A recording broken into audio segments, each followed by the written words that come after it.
शहर में रहने वाले एक इंसान के लिए एक समय में 5,000 रुपये का खाना कोई बड़ी बात नहीं।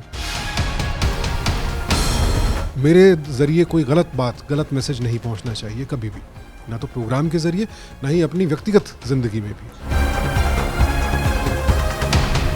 90% लोग दुनिया में अच्छे होते हैं, क्राइम्स नहीं करते। कुछ प्रतिशत होते हैं तो उनके बारे में जानने की उत्सुकता होती है कि ये कौन लोग हैं जो ऐसा कर गुजरते हैं।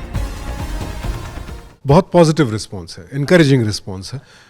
सबसे पहला तो ये था जब अनाउंसमेंट हुआ तो ज़्यादातर लोगों का यही मैसेज आया था, सर वेलकम बैक, आपको मिस कर रहे थे।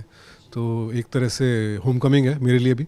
बीच में 3 साल का गैप हो गया, 3-4 साल का, but good to be back and good to see कि लोग उसी जोश के साथ एक्सेप्ट कर रहे हैं और उसी प्यार के साथ देख रहे हैं। काफ़ी मुझे अच्छा लगा था सुन करके, बिकॉज 2012 से प्रोग्राम चल रहा है, काफ़ी सीजन्स लेकर के आए, अलग अलग तरह से। मुद्दा वही था, लोगों को अवेयर करना, बट हमेशा जो हमारी अप्रोच रही थी वो विक्टिम के पॉइंट ऑफ व्यू से, कि भाई पहले तो आप कैसे खुद को शिकार होने से बचा सकते हैं, एंड बाई चांस आप फंस गए मुसीबत में तो फाइट बैक कैसे कर सकते हैं, क्या क्या तरीके हैं। बट एक क्राइम का बड़ा अहम पहलू है क्रिमिनल का दिमाग। सो ये जो क्रिएटिव ने सोचा कि इस पहलू पर हमने गौर नहीं किया है उतना ज़्यादा, अगर इस तरह से सोचें तो शायद एक कुछ नयापन भी होगा और कुछ लोगों को नया सीखने को मिलेगा।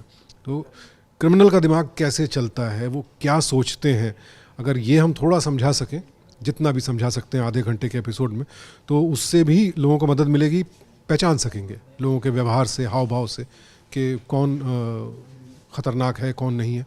So it's an attempt, and psychologist, criminologist, उन सब की मदद भी ली जा रही है रिसर्च में। तो कुल मिलाकर अभी तक हमें करने में अच्छा लग रहा है, और फीडबैक जितना मिला है, लोग भी देख रहे हैं तो कुछ एक नया अंदाज उन्हें दिख रहा है।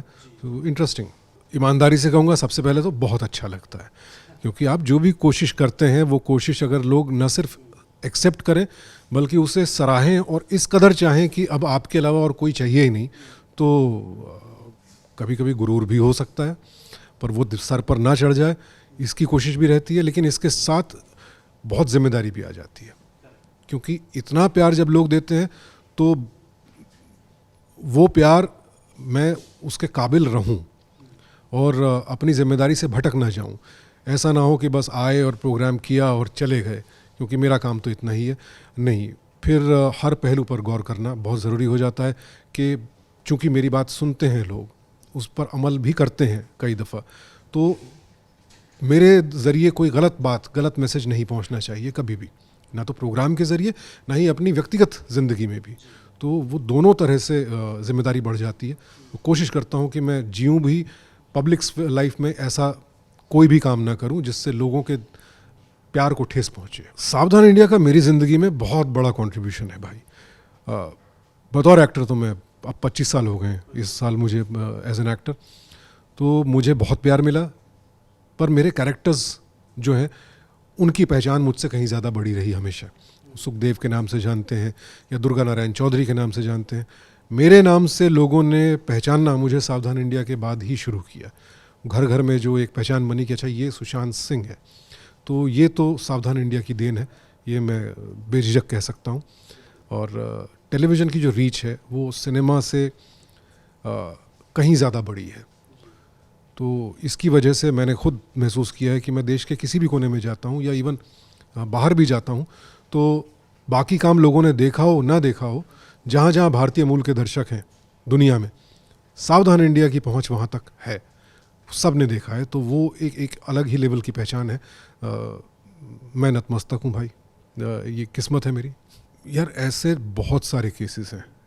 एक्चुअली जब भी मैं सोचता था कि ये कैसा केस है, उसके कुछ समय बाद आप सावधान इंडिया की कहानी छोड़िए, न्यूज़पेपर्स में ही ऐसी कोई खबर पढ़ने को मिल जाती है जो लगता है कि अरे भाई इससे बुरा भी हो सकता है। अभी जो 2 दिन पहले सोच रहे थे, तो ह्यूमन नेचर है या समाज कुछ इस तरह से बदल रहा है कि दिन ब दिन एक से एक भयानक हादसे और क्राइम्स के बारे में सुनने को मिलता है, जो इतने साल सावधान इंडिया करने के बाद भी कल्पना से परे हों। ऐसी चीज़ें अब न्यूज़पेपर से पढ़ने को मिलती हैं। पर बहुत सारी कहानियाँ, बहुत सारी घटनाएं आपके साथ रह जाती हैं, दिल को छू जाती हैं। तो उनमें से कई हैं, एक खासकर जिसका जिक्र मैं बहुत जगह करता हूँ, फिर बताता हूँ कि जिससे पता चलता है हमारे समाज में कितनी डिस्पैरिटी है। हैव और हैव नॉट्स, जिसमें कितना बड़ा डिफरेंस है कि शहर में रहने वाले एक इंसान के लिए एक समय में 5,000 रुपये का खाना कोई बड़ी बात नहीं। लेकिन वहीं एक कहानी मैंने की थी जहाँ एक बाप के ऊपर 5-10 हज़ार रुपये का कर्जा था और इसलिए उसने अपनी 3 बच्चियों को मार दिया इस डर से, यूं घबरा कर कि मैं इनको कैसे पालूंगा। सो कितना बड़ा कितनी बड़ी खाई है हमारे समाज के अलग अलग तबकों में, वो चीज़ झकझोर देती है कई बार। देखिए, हम सब एक सामान्य ज़िंदगी जीते हैं, साधारण ज़िंदगी जीते हैं, तो कुछ भी असाधारण जो होता है, हम कहानियाँ वही सुनना चाहते हैं या देखना चाहते हैं जहाँ कुछ असाधारण बात हो। या तो ड्रामा होता है, जो ड्रामा वो हम घर में बैठ करके टेलीविज़न पर देखते हैं, बट वहाँ भी कुछ असाधारण हो रहा हो जो हमारी ज़िंदगी में नहीं घटित हुआ है, तो उसमें आपको या तो हीरोज़ की कहानियाँ होती हैं जिन्होंने बहुत बहादुरी दिखाई। हीरोज़ का एक बिल्कुल ऑपोजिट है विलन्स, जो कानून को भी तोड़ देते हैं, समाज की मान्यताओं को भी तोड़ देते हैं। तो वो चीज़ भी हमें झकझोरती है और आकर्षित भी करती है कि ये कैसे लोग हैं, कौन लोग हैं जो ऐसा कर गुजरते हैं। उनके बारे में जानने की उत्सुकता हमेशा रहती है और ये आज से नहीं है, आप शुरू से ले जब से कहानियाँ कहना शुरू की गई या लेखन का काम शुरू हुआ, तो क्राइम एक ऐसा सब्जेक्ट है जिस पर हमेशा से किताबें लिखी गई, नॉवेल्स लिखी गई, कहानियाँ लिखी गई। तो क्राइम एक ऐसा पहलू है जो इंसान को डराता भी है और सुनने के लिए बाध्य भी करता है, क्योंकि ये असाधारण है। 90% लोग दुनिया में अच्छे होते हैं, क्राइम्स नहीं करते हैं। कुछ प्रतिशत होते हैं, तो उनके बारे में जानने की उत्सुकता होती है कि ये कौन लोग हैं जो ऐसा कर गुजरते हैं, और ये उत्सुकता हमेशा बनी रहेगी। सीखने को मिलता है, वो बाद का पार्ट है कि हम सावधान होते हैं, अवेयरनेस बढ़ती है, बट ऐसे लोगों के बारे में, ऐसी घटनाओं के बारे में उत्सुकता, ये बहुत ही जिज्ञासा, एक ये बहुत ह्यूमन नेचर है। देखिए, 12 घंटे की शिफ्ट तो अब हर जगह होती है, फिल्मों में भी वही परिपाटी शुरू हो गई है, वेब सीरीज़ में भी वही है। वो एक दुखदाई पहलू है सारे मीडियम्स का। बट अंतर टेलीविज़न में एक ख़ास ऑडियंस है, उनके लिए ख़ास तरह का कंटेंट बनाया जाता है, ख़ासकर महिलाओं के लिए, वो भी घरेलू महिलाएं जो दोपहर को शाम को टेलीविज़न देखती हैं। तो वो सास बहू सीरियल्स जो हम देखते हैं, सास बहू एक बड़ा जनरल टर्म है, बट इससे और कोई टर्म इसके अलावा है नहीं मेरे पास। वो कहानियाँ ही बन रही हैं, अब तक वही बन रही हैं। टेलीविज़न का एक ये बात मुझे खटकती रही हमेशा फिक्शन में। फिल्मों में अगेन लिमिटेशंस हैं, सीरियस किस्म की पैरेलल सिनेमा जिसको आप कहते हैं, संजीदा किस्म की, वो फिल्में भी बनती रही हैं, पर फिर उनको हॉल में रिलीज़ करना मुश्किल हो जाता था। फिर वो टेलीविज़न पर आती हैं तो तब देखते थे लोग। बड़ी फिल्में हैं, पर फिल्मों की लिमिटेशन है कि भाई 3 घंटे 2.5 घंटे में कहानी ख़त्म करनी है, तो आप पूरी कहानी को डिटेल में, तफसील से, सारी लेयर्स नहीं उसकी खोज सकते। गाने भी चाहिए, उसमें गाने भी डालने हैं। तो एक नया मीडियम जो अब आया है, जो मुझे ज़्यादा पसंद है या ज़्यादा क्रिएटिव लोगों को पसंद है, वेब सीरीज़ का जो OTT है, तो वहाँ तफसील से, फुर्सत से काम करने का मौका मिलता है। तो ये फ़र्क है।